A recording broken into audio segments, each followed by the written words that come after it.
across the board as it relates to music, sports, politics, film, television, everything, fashion. And it's like we went from the civil rights movement into hip hop. And hip hop is the 70s, really, Black culture is the foundation of hip hop. Yeah, naturally. Right.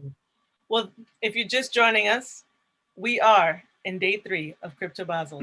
I am joined by the 2 curators of the Museum of Uncut Funk, a museum that highlights the achievements, the cultural significance, and the glamour and glitz and awesomeness and funk of the 70s. They are the only museum, virtual or IRL, that celebrates the 70s and the funk.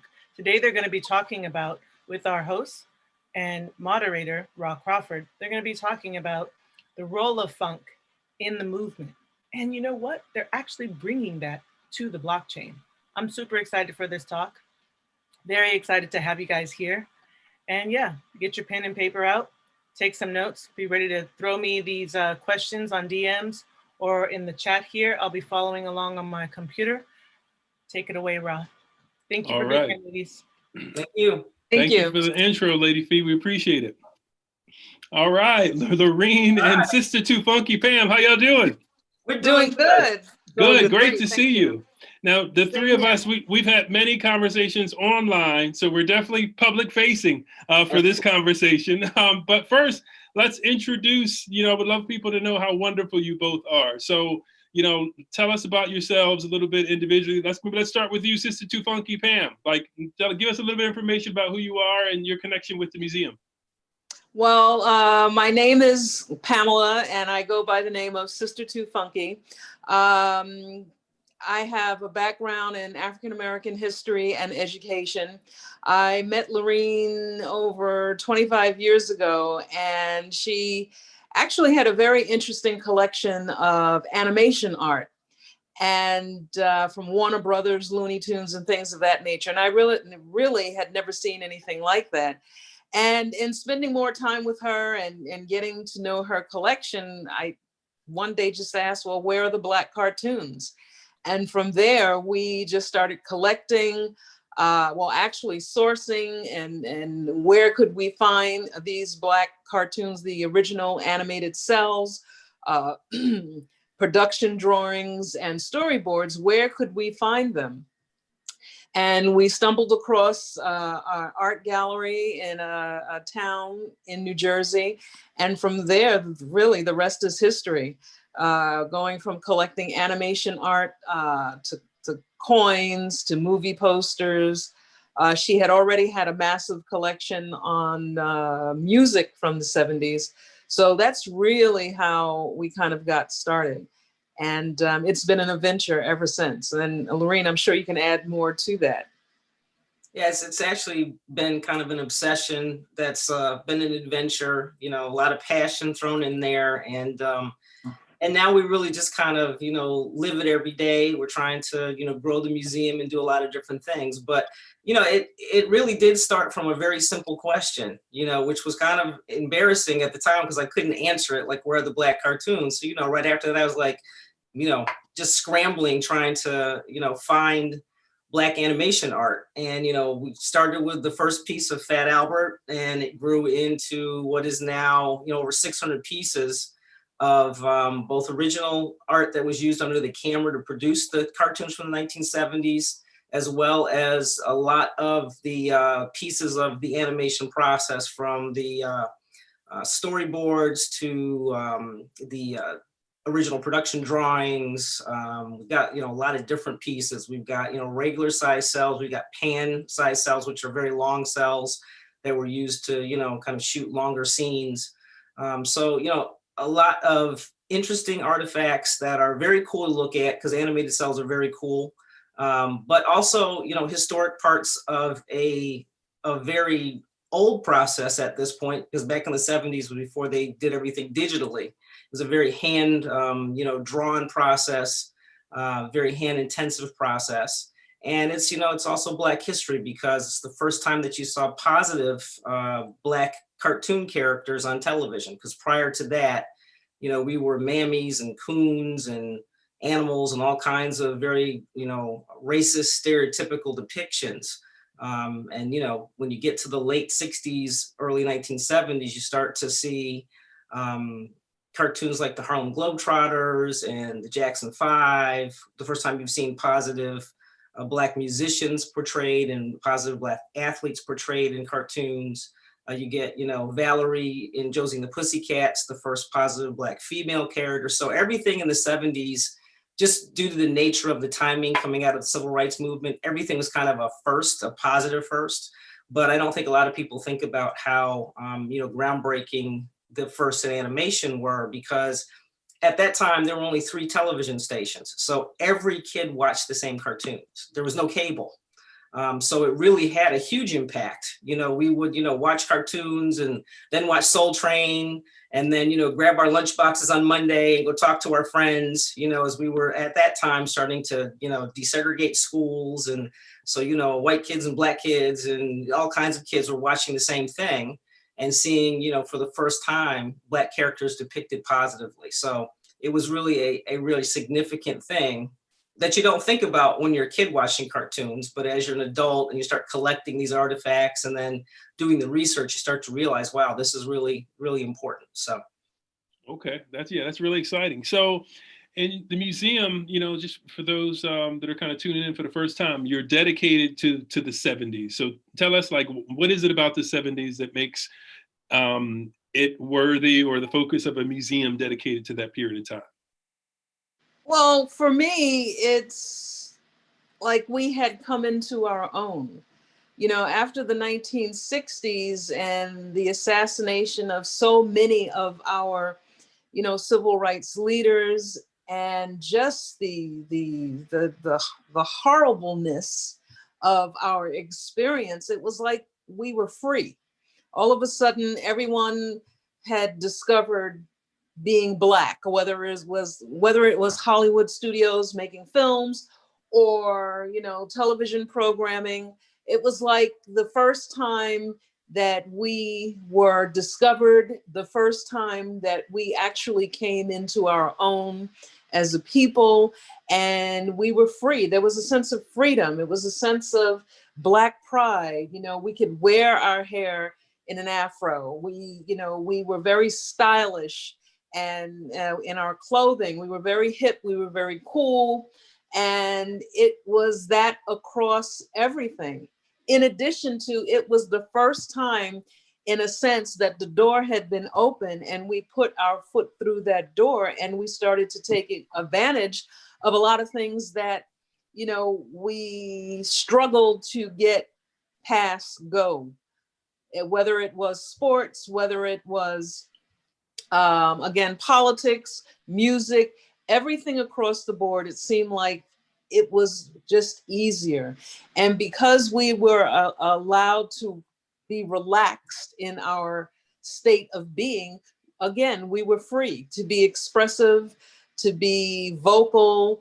There was no reason not to be proud of who you were as a person who happened to be Black. And for me personally, that just has never happened again. Maybe of late in the last 8 or 9 months, but in totality, it just hasn't happened in that depth the way it did in the 70s. Okay, all right. What do you think, Lorene? Anything to add to that? I think it's, Black culture has always been consumed, right? Whether it was, jazz or any type of, musical genre that we have founded, or, not only here, but, around the world. But the difference in the 70s was that it was, on display for mass consumption. Blackness was everywhere, and being Black was cool. We were, say it loud, we're Black, we're proud. There was a lot of pride in our heritage, a lot of connection with our African roots. And, Black folks were everywhere, on just about every TV show, whether it be sitcoms, breakthrough sitcoms of that day, variety programming. There were a ton of variety shows. So you saw, your heroes and your favorite celebrities all the time. They were always on television. A huge explosion of Black cast films.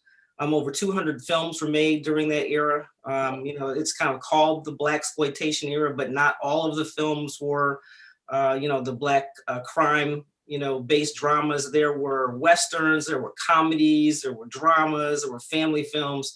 So just a ton of cultural production that was very Black.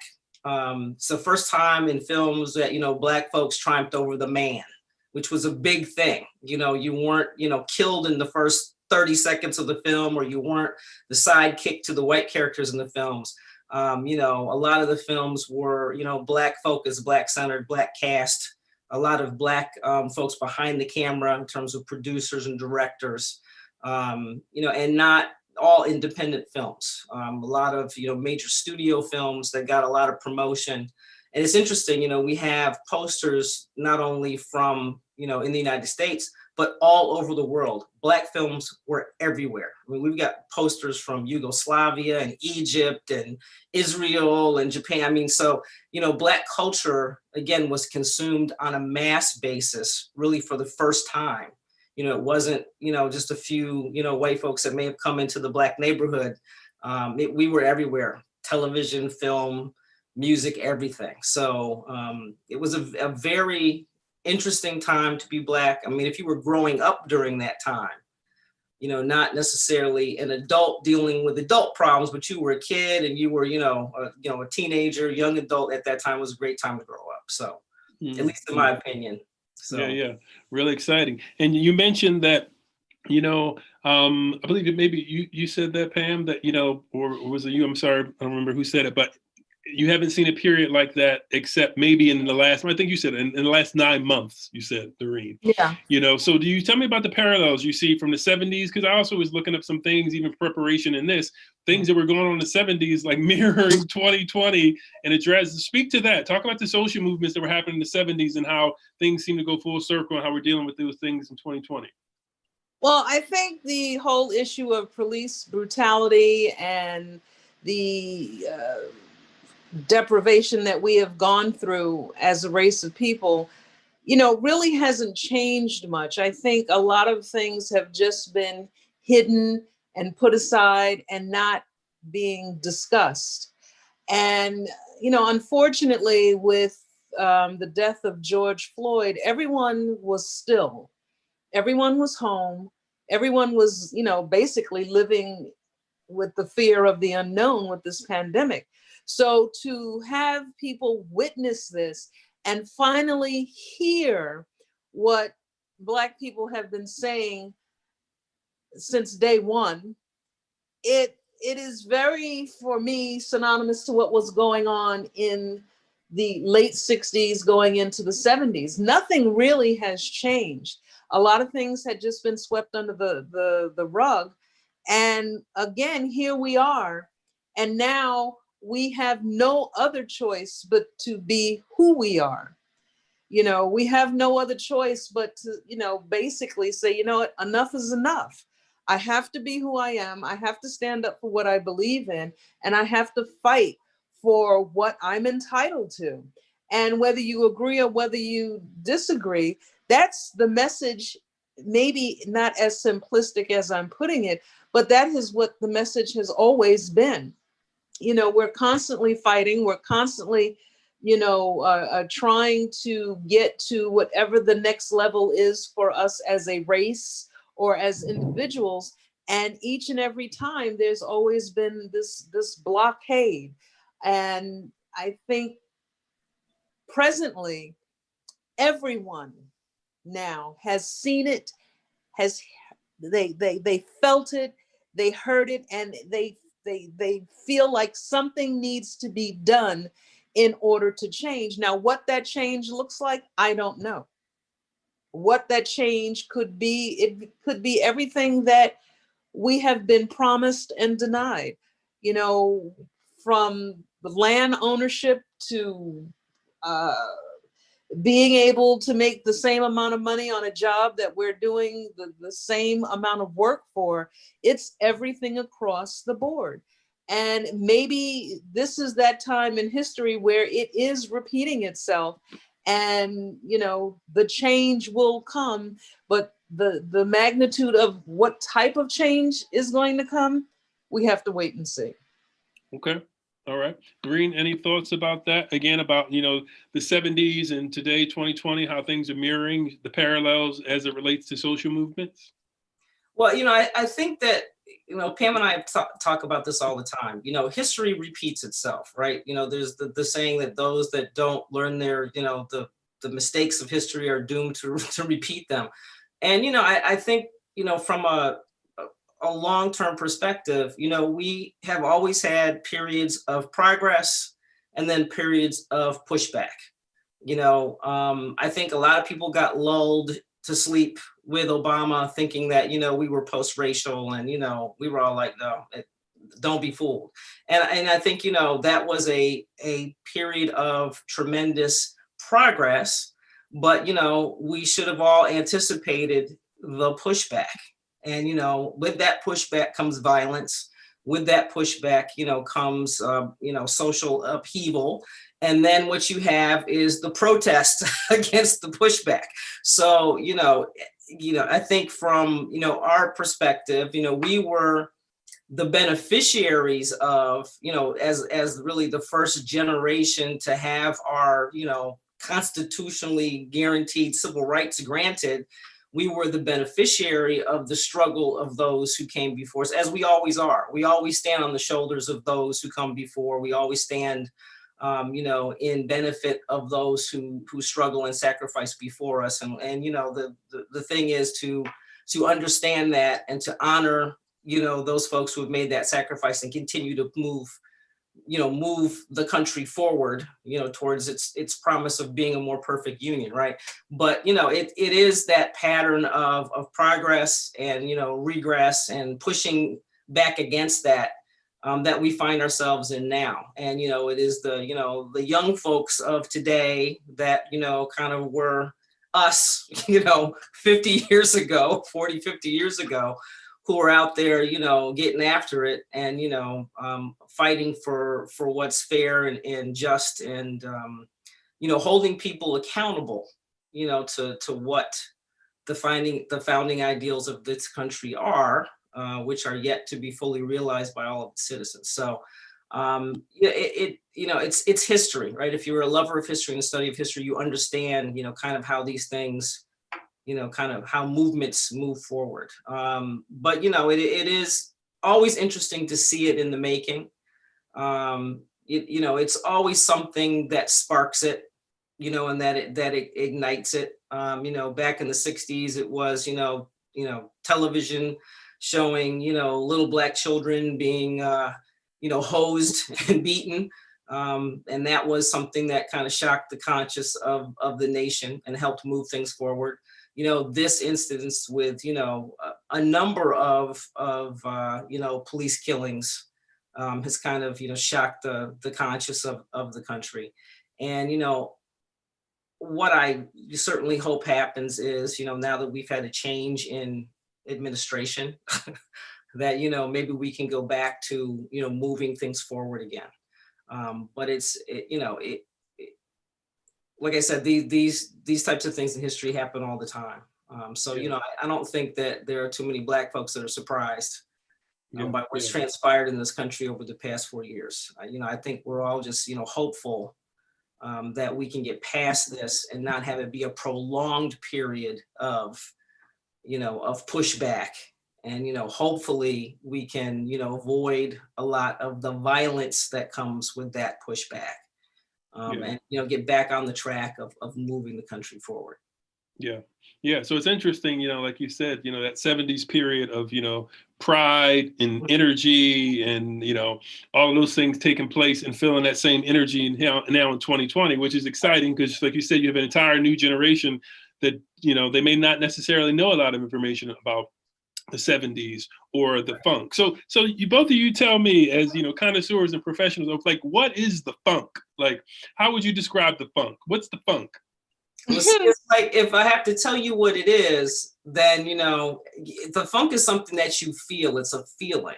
It's something that that grabs you and takes hold of you And from that point, you know, you just kind of surrender yourself to it. I mean, that literally is what it is. You know, so if you're listening to funk music and you're not moving and you don't want to get up and dance, then something's wrong with you, right? Because funk is always right. The funk is never wrong. The funk, you know, can move and remove. So, you know, you just have to let yourself go with it. And, you know, the funk is music of its time too, right? So, you know, again, from a historical perspective, you know, every, you know, generation, every decade has its music. You know, we're coming out of, you know, struggle for rights. We are feeling, you know, our Blackness. We're feeling liberated, and funk was a, you know, a genre that came about of that time. You know, taking pieces from previous, you know, genres, you know, built on jazz and, you know, a lot of different things. But, you know, funk was a very Black genre of music. Like, you know, you know, Motown was Black, but it was packaged in such a way that it was for mass consumption, right? And it was proper, and it had a lot of etiquette, and, you know, it was beautiful music. Funk with gritty, you know, dirty, funky, you know, bad bass, serious horns. I mean, just very different, but very Black. You know, the language of funk was very Black. It wasn't trying to be proper, right? It was just trying to be. And I think that's, you know, funk is it's a feeling. Okay. You know, that's the best way. You know, if you turn on the bass and you don't feel that, then you have no soul. All right, Sister Too Funky. So in your words, tell us, like, what is funk? So I'm just saying, like, so someone looks, right? Someone doesn't know, Museum of Uncut Funk. So this is funk that's uncut, so it's pure. So pure. What's the funk, Sister Too Funky? You know, for me, just to add to what Lorene said, it's that bass line. Okay. You know, it is that rhythm that takes over your body and makes you just want to move in a way that you never thought you could move when you listen to the music. You know, when you look at the fashion also takes you to a place of, you know, wanting to put together a palette of different colors and designs and call it your own. Something that no one else would wear, but it is so super fly funky that you could wear it. And, you know, people will look at you and they will be like, well, I want something like that. You know, funk is allowing myself, after all of these years of having a short haircut and because of COVID, to wear an afro and to be like, you know what, I kind of miss wearing this afro and picking it out and, you know, getting the comb into the hair and, you know, going back to doing this and looking to make sure that, oh yeah, I remember, you know, that's the funk. That's funky. You know, it's looking at it could be literature. The words to a book could be so inspiring to you that it embraces your soul in a way that could be identified as funky. So it depends on how you embrace funk. If you allow yourself to understand what funk is, and funk definitely is more than just music. You know, funk is, you know, blaxploitation. You know, funk is Dr. J. You know, funk is 1970s NBA that I used to watch with my grandmother. So, you know, funk goes across the board. And, you know, does it all lead back to, again, the fashion, the hair, you know, it's everything. But you have to immerse yourself in it to understand it, or come from that generation to be able to identify it. And then you don't have to be. You could just be somebody who says, "Oh, what is this? Let me find out."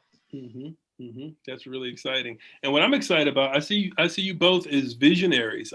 Not only are you, you know, I would say, you know, stewards, you know, in the sense of like holding on to that 70s, culture, because, what it embodies, all of those adjectives that you described is so important, but also making sure that that moves itself forward into the future. That's really exciting, because I know we've been talking, and collaborating about bringing some of that uncut funk to the blockchain and to future technology. And we're in the works of like getting your store set up and everything, so you can have some NFTs and collectibles and bringing that funk. And part of that is that education, because I know education's very important to you.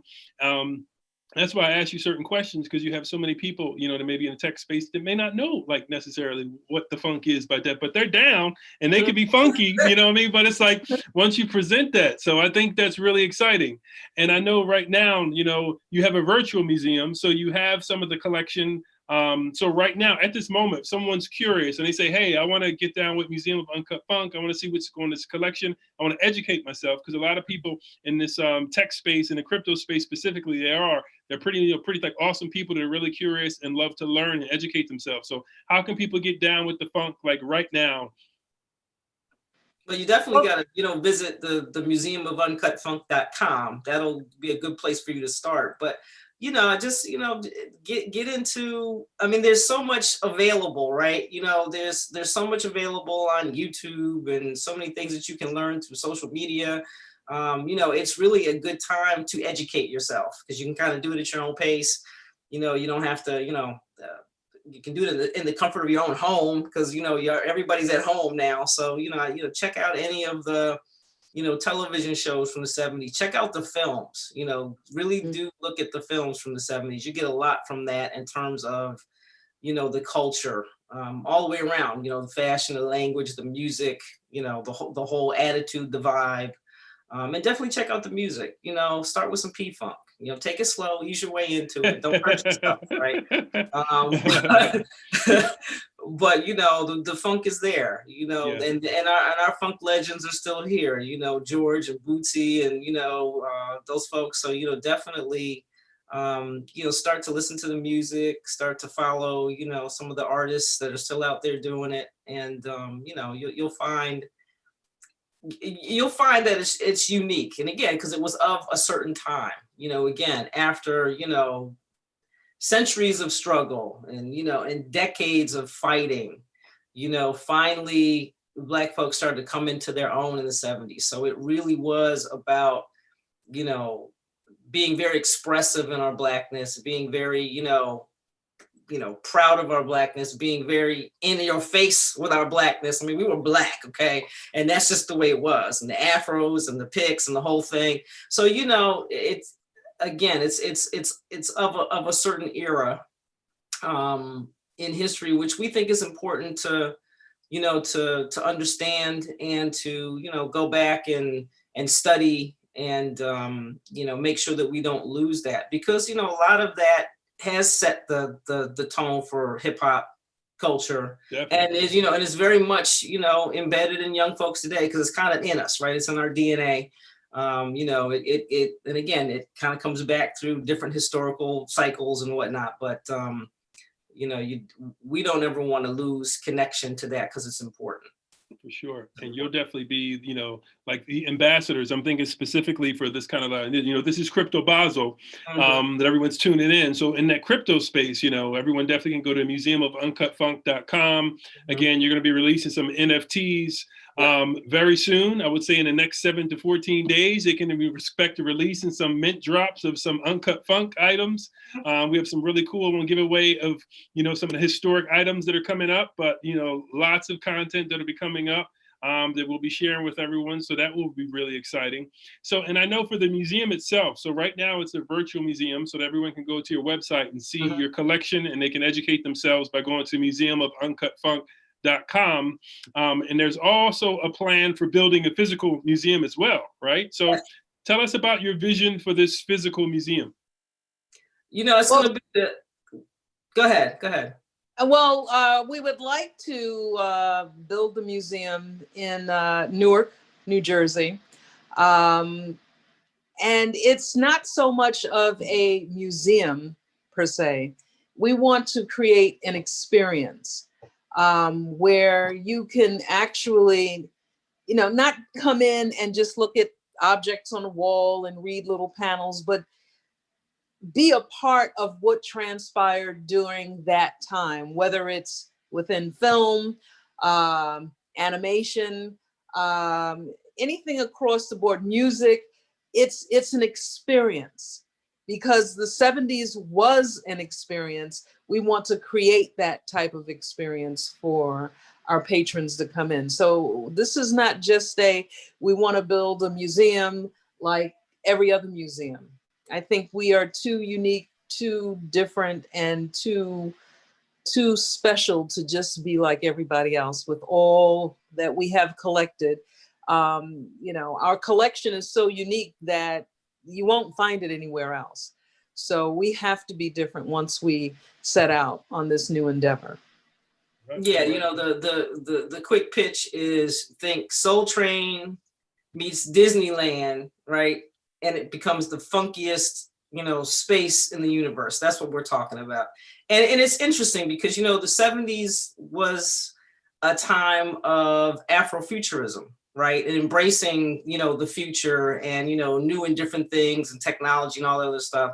And what we're really looking to do, since we are a digital museum, is to bring technology to this new space. So again, definitely, more 3D, 4D type of experience than your typical museum. But it's got to be fun. It's got to be funky. It's got to be a museum with its own soundtrack. We've really got to bring all of that to life in the space, and we've got a lot of ideas around how to do that. Building from the artifacts that we have, but allowing people to experience them very differently. That's really exciting. I know when we had, conversation, we're talking about focus on the 70s era, but both of you stressed how important, like technology, you kept saying it, like future forward technology. We want to do stuff that no other museum is doing, like future forward, future forward. So why is technology so important to the Museum of Uncut Funk? Because it enhances the experience. I mean, I think, again, I think in our lives, technology has become so, integral to what we all do, right? And it allows you to experience things, in a much deeper way. So, there is nothing wrong with, traditional museums, where you are really looking at artifacts and you're learning different things.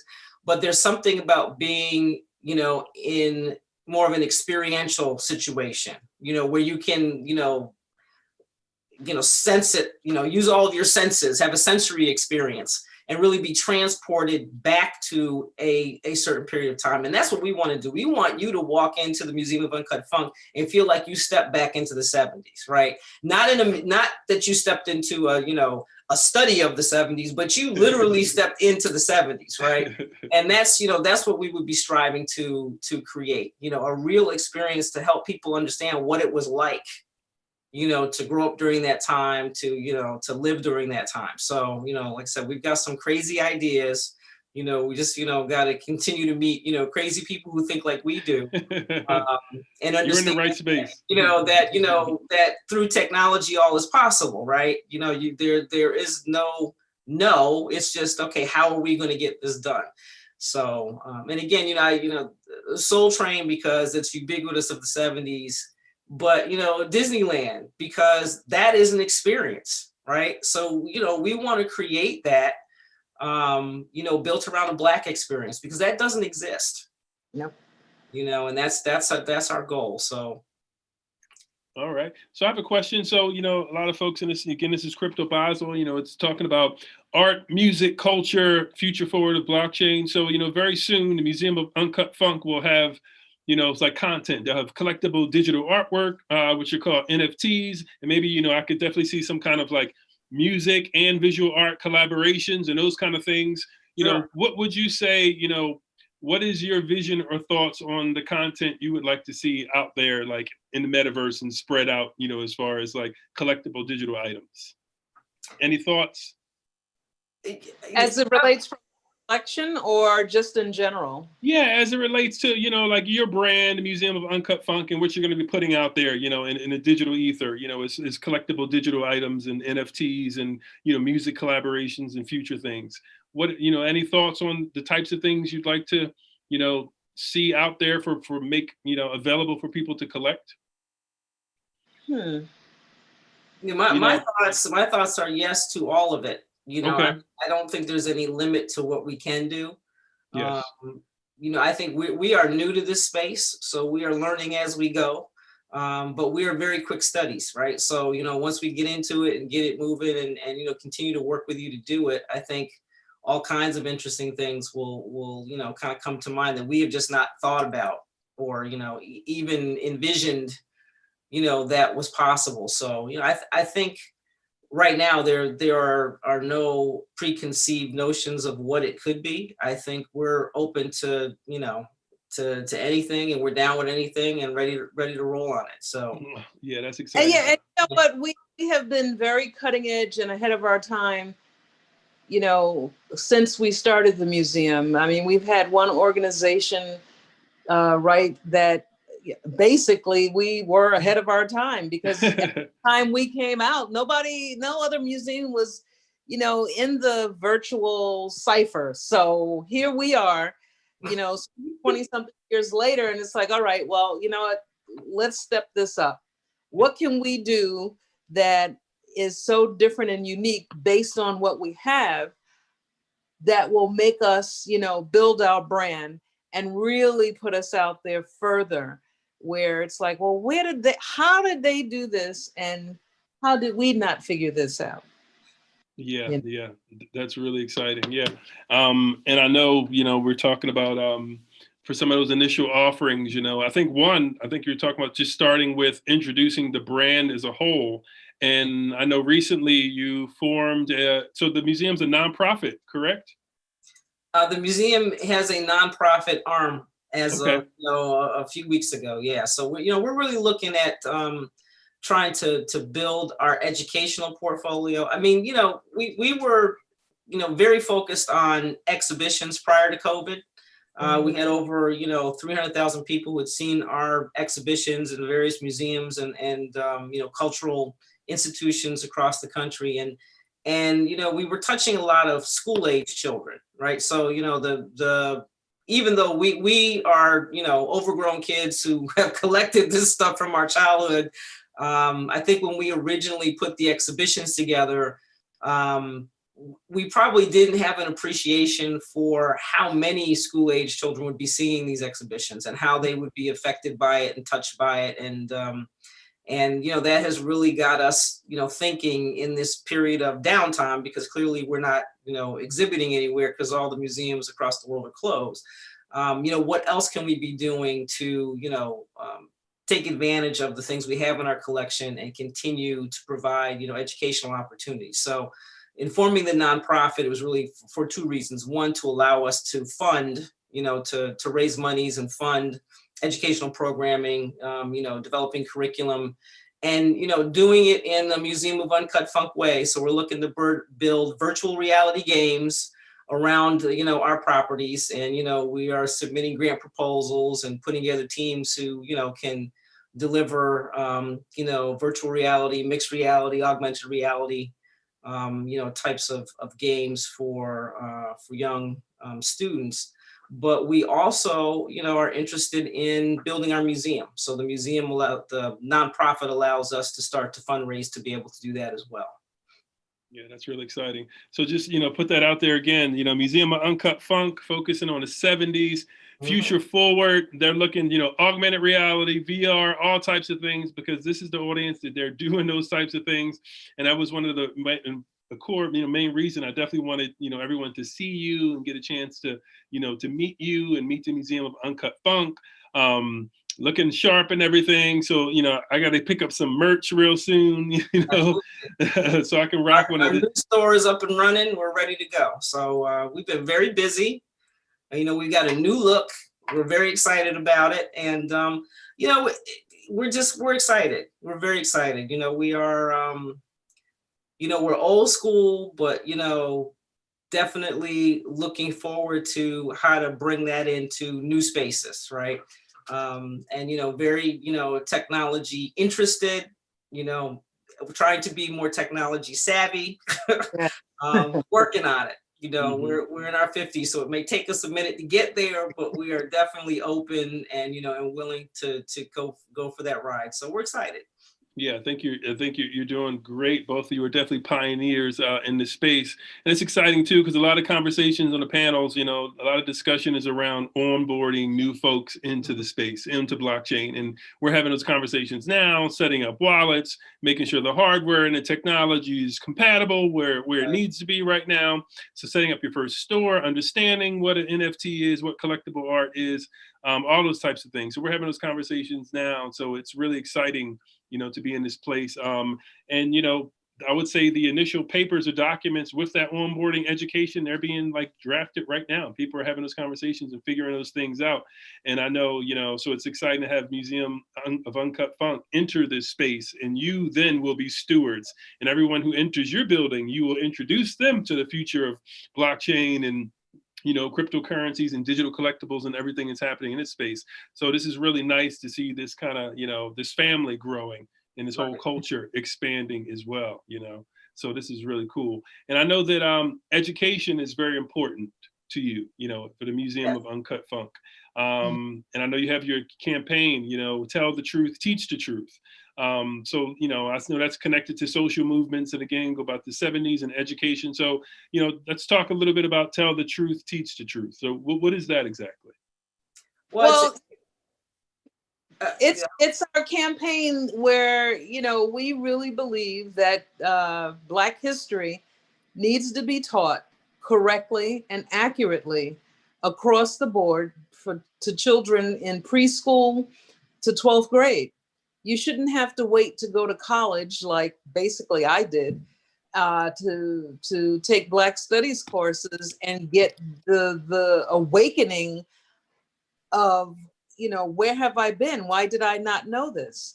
And so it's time, you know. I mean, the history is constantly repeating itself in the way that we have been treated since we've been here, and that hasn't changed. For some of us, we've risen above. For some of us, we're stuck in the middle, and then there's a good portion of us who can't get past go.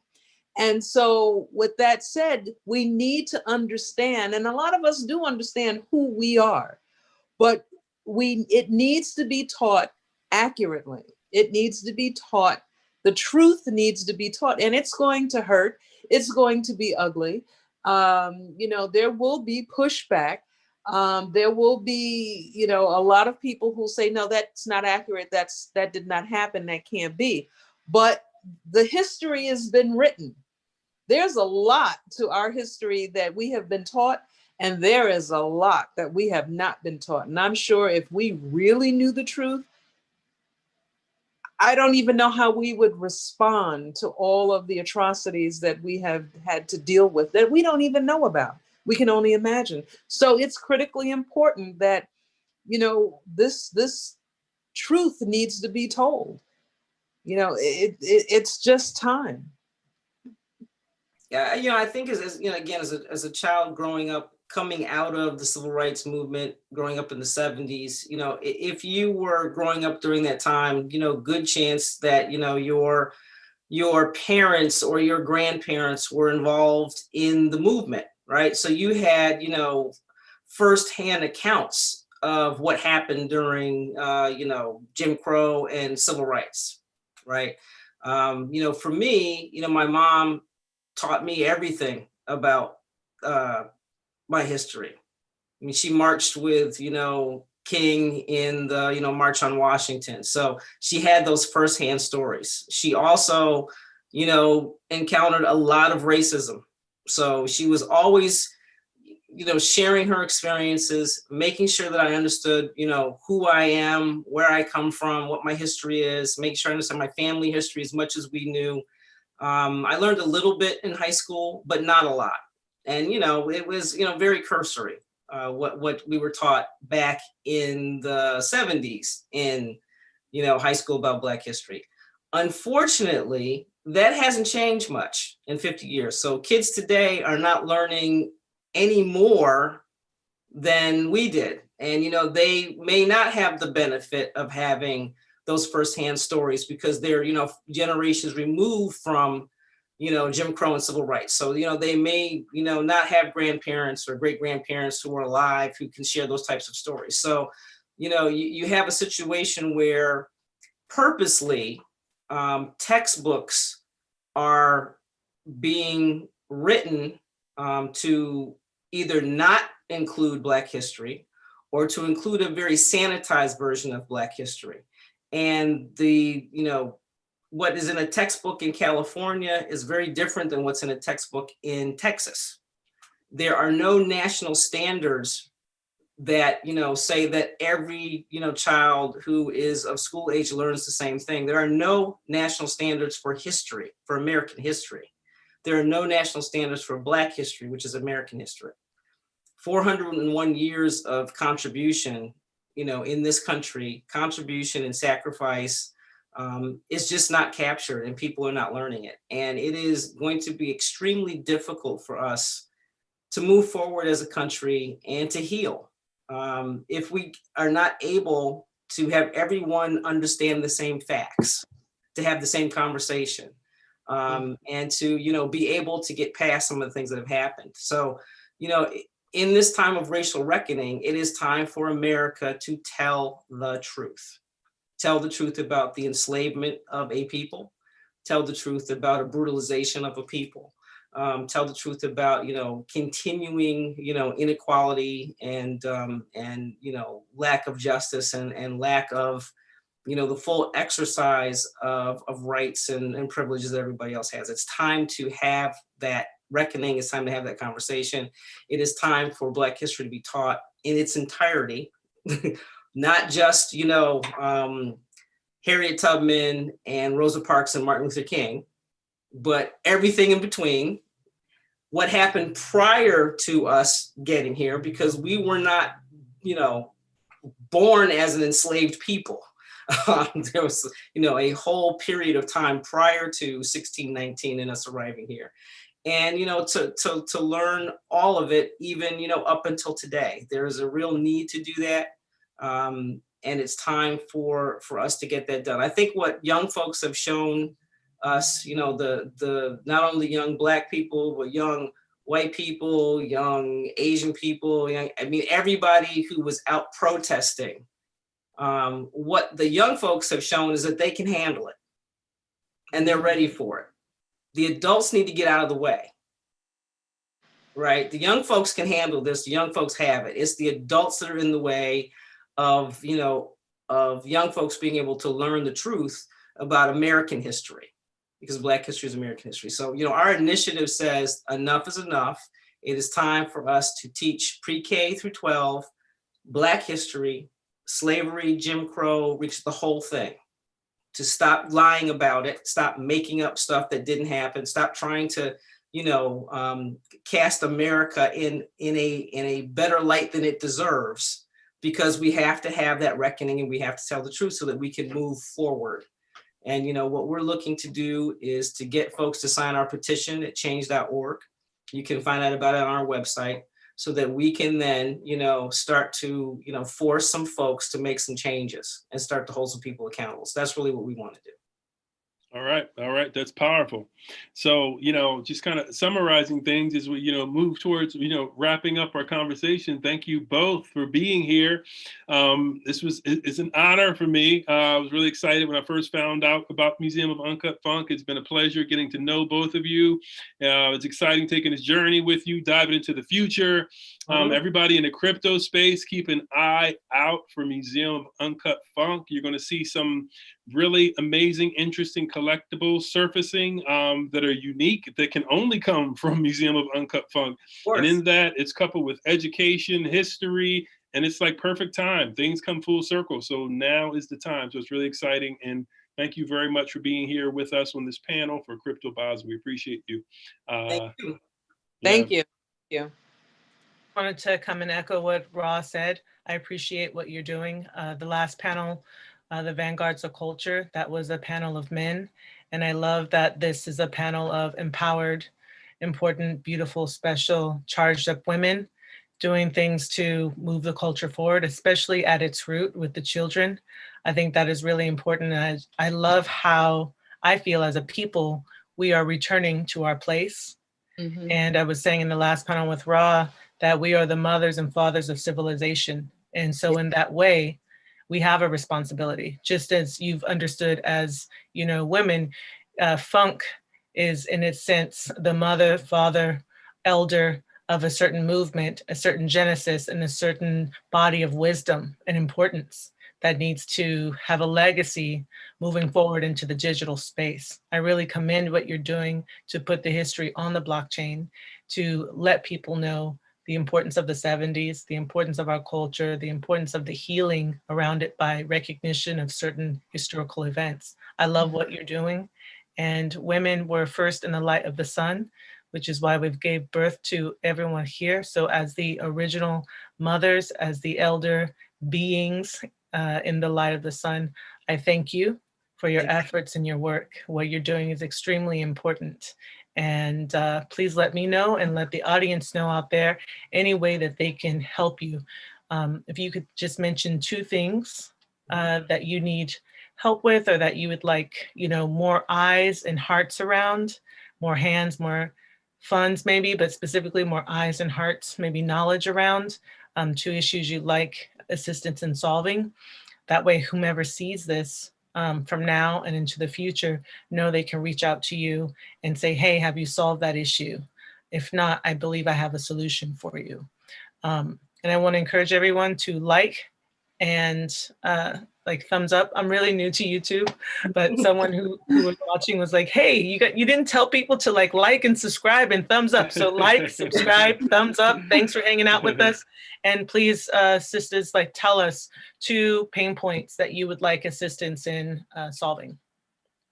I'll actually go out there with, you know, the tell the truth, teach the truth is a passion point. You know, my mom was a teacher. She dedicated her life to the education and uplift of Black children. So, you know, I lost her earlier this year, and I'm kind of, you know, this is kind of how I work through the grief and through the loss, you know, trying to fill that space with something that I'm passionate about and something that's important. And Black history is important because, again, Black history is American history. We cannot move forward collectively as a people until we, you know, address the wrongs and try to make them right. And you can't address the wrongs if you don't know what they are, and if you don't, you know, take responsibility for them and learn from them and move forward and do better. And I think that that's what people are demanding. It's time to do better. You know, to have, you know, these situations continue to repeat themselves because people are willfully ignorant and not connecting, you know, the racial history behind what's happening is ridiculous. You know, we're smarter than this. We can do better than this. So, you know, that is a key initiative, you know, that underpins all the educational things that we do, obviously, as we're trying to, you know, share history and get people excited about it. And, you know, Pam, you may have a different one, but I think, you know, just as we learn in the nonprofit space how to fundraise and, you know, move towards our goal of building the Museum of Uncut Funk, that is going to be, you know, our you know, other, you know, major initiative to get the funds raised and get this thing built so that everybody can experience what we experience when we think about the 70s, when we, you know, kind of do what we do. So Right on.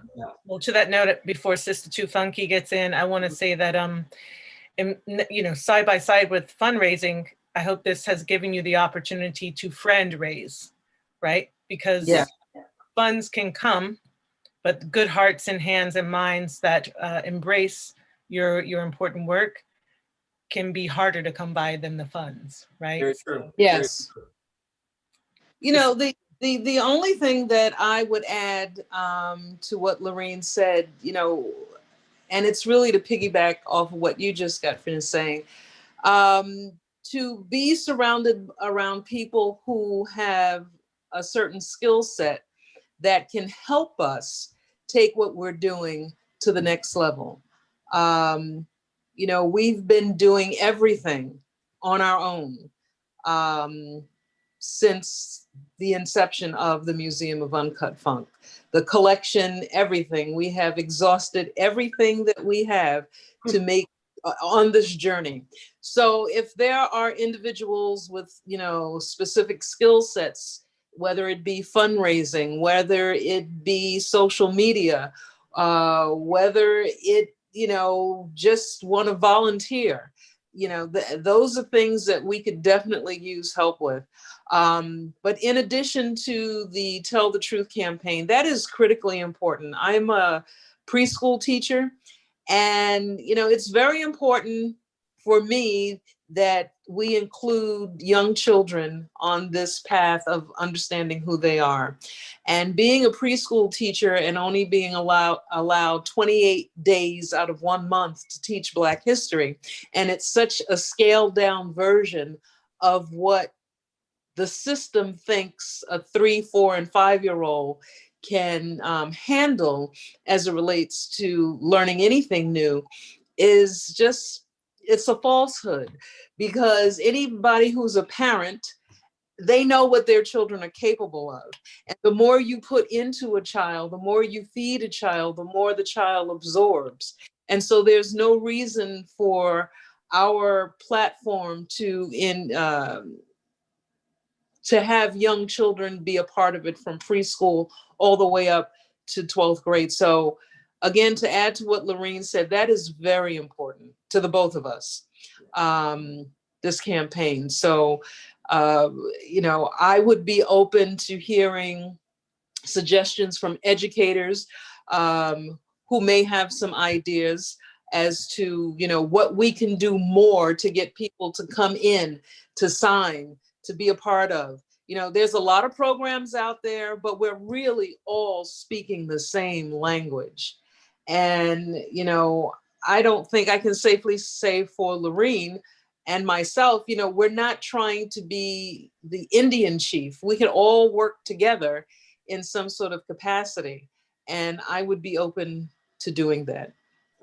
I would say that the Indian chief is who you're trying to be, because they work together with people in every capacity. And you're absolutely right. Yeah, definitely. So if it's okay if I tell you what I heard you say that you're in need of, and what's important to you in terms of not really pain points, but passion points. Passion points are the Tell the Truth project, first and foremost, because that deals with the youth. Second passion point would be to get more hearts and minds around what you're doing at the museum itself, right, with Uncut Funk. And the needs around that are specifically social media, right? So someone who has a passion for social media, and perhaps maybe someone who has a passion for grant writing. That would be very helpful. We were in the process of trying to apply for a plethora of grants. As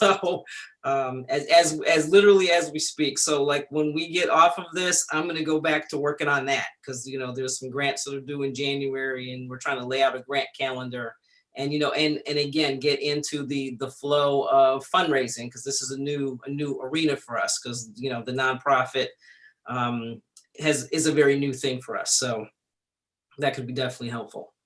Sweet. And I'd like to throw in a third one, is that maybe someone who's excellent at strategy, so that you're not locked into only the nonprofit model, as it's widely and more popularly presented. Maybe there are other business models or strategies, right, for rolling this out that would actually benefit you, that's not, most immediate, right, in your circle of knowledge. So anyone out there that's really, savvy with fundraising, with grant writing, specifically with strategies around nonprofits or different type of models for a project such as this one, Uncut Funk, please reach out to them. And where can they find you? They can reach us through the website. They can reach us through our social media. We are on Facebook. We're on shout them out. Twitter. So it's at Sister Too Funky on Twitter. We're Museum of Uncut Funk on Facebook, and we are Museum of Uncut Funk on Instagram as well. Yes. Yeah. So slide in the DMs, hit them up on Twitter, chat them up on Facebook. Thank you so much for being here. I appreciate your presence. And again, I Thank you. appreciate the important work you're doing. Ra, you've been an excellent moderator. Thank you for being down with Crypto Basel for day 3. You did an incredible job of leading these conversations, pulling out the gems of wisdom so that we have more for our crowns. And thank you all for joining us. Stay tuned for day 4. Day 4 is exciting. We're going to hear from, you know what? I'm not even going to tell you. I'm going to make you tune in, but I'm going to let you know now, okay? You saw the heat we brought today. You saw the heat we brought yesterday. You saw how we opened it up on day 1. We have some nice surprises for you for day 4. Very intellectual. It's not just about crypto. We also have a community surrounding crypto. We have to be thoughtful and mindful about the way we're seeding these ideas, about what we're putting on the blockchain. And so we've done our best here with Crypto Basel to bring in culture, such as understanding what Uncut Funk is doing out in the world, but also on the blockchain. We have more cultural events for you tomorrow that will really feed your soul and help you understand the blockchain beyond just earning money. Thank you very much for being here. I appreciate everyone on this panel, and we'll see you tomorrow for our last day. Okay.